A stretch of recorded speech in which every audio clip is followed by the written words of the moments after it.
غازہ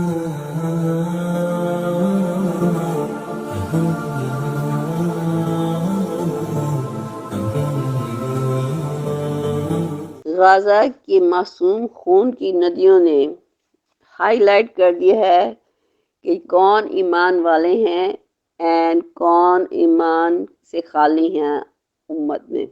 وہ سوچنے کی بات نہیں ہے کہ سبھی امتی اپنے بیٹھ کے سوچ رہے ہیں کہ ہم اپنا مال سنبھالیں یا جا کے ہم فلسطینیوں کا ساتھ دیں۔ وہ سمجھتے ہیں کہ مال والے اسرائیل اور مغرب کے ان کے ساتھی ہیں۔ یہ تو حضور پاک صاحب نے کہہ دیا تھا کہ مجھے اپنی امت کا غریب ہونے کا نہیں فکر۔ ان فیکٹ ان کو بہت دولت دی جائے گی اور وہ اس دولت کی وجہ سے اللہ سے دور ہو جائیں گے، جیسے پہلی قومیں ہوتی رہی ہیں۔ غازہ نے یہ بات پروف کر دی ہے، اس کا ثبوت دے دیا ہے جو امت کا حال ہے۔ حیرت کن بات یہ ہے کہ یہ جو آزمائش آئی ہے اس میں مسلمان سمجھ لو ٹوٹلی فیل ہو گئے ہیں، لیکن غیر مسلم لاکھوں کی تعداد میں پوری دنیا میں اسرائیل کے خلاف احتجاج کر رہے ہیں، اور بہت سے لوگ اسلام کی طرف دیکھنے پہ مجبور ہو گئے ہیں کہ یہ کیا چیز ہے، اسلام میں کیا چیز ہے جس کی وجہ سے غازوں کے لوگوں کو کا ایمان اور ان کی اسٹرینتھ اتنی زیادہ عروج پہ ہے کہ اسرائیل بھی اس پہ بے بس ہو جائے ہیں۔ خون کے ٹکڑے ماں باپ لیے ہاتھوں میں پھر بھی الحمدللہ کہہ رہے ہیں، اور یہ سارے مناظر مسلمانوں پر کوئی اثر نہیں کر رہے لگتا ہے، مگر بہت زیادہ غیر مسلمان ہو رہے ہیں۔ سبحان اللہ۔ اور ہم کیا کر رہے ہیں؟ ہم وہی عیش و عشرت۔ ہم باز نہیں آ سکتے کہ ہم کوکا کولا کے بغیر کوئی اور پی لیں، میکڈونلڈ اور KFC کا ذائقہ چھوڑ کے کچھ اور کھا لیں، لیکن ہم نے بہت اچھا بہانہ بنا لیا ہے۔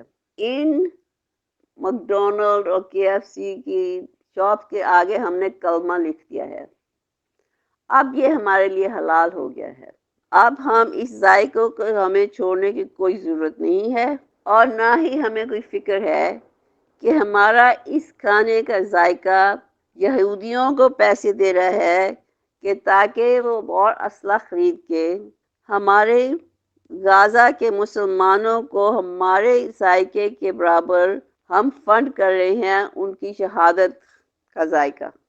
یہ ایسا لگتا ہے کہ مسلمان اتنے ہی گر گئے ہیں کہ اگر یہ کر رہے ہیں تو might as well ایک سور کو بھی لے لیں اور اس پہ بھی کلمہ لکھ کے نا تو اس کو ذبح کر کے بھی کھا لیں۔ اور یقین کریں مسلمان کرتے ہیں، مغرب میں وہ غیر مسلمانوں کا کھانا رکھ لیتے سامنے اور بسم اللہ الرحمن الرحیم پڑھ کے کھا لیتے ہیں کہ اب تو یہ حلال ہو گیا۔ سے مجھے یاد آیا یہ ایک ریئل اصل گفتگو ہے دو نوجوانوں میں ایک کالج میں۔ ایک نوجوان اپنے دوسرے نوجوان ساتھی سے کہتا ہے کہ یار میرا بڑا ہی دل کرتا ہے کہ کاش کہ اسلام میں جو کچھ حرام ہے وہ حلال ہو جائے اور ہم انجوائے کریں۔ اور اس کا دوسرا مسلمان ساتھی کہتا ہے کہ نہیں یار، صبر کر لو، یہ سب کچھ حلال ہو جائے گا آپ کو جنت میں۔ جنت میں جانے کا صبر کر لو، جتنی مرضی شراب پی لینا اور جتنی مرضی حوریں آپ کو مہیا کر دی جائیں گی اور سب کچھ بھی جو آپ چاہتے ہیں۔ سبحان اللہ، کتنا بیوٹیفل جواب۔ ہم سب کو اس کو پلے باندھ لینا چاہیے۔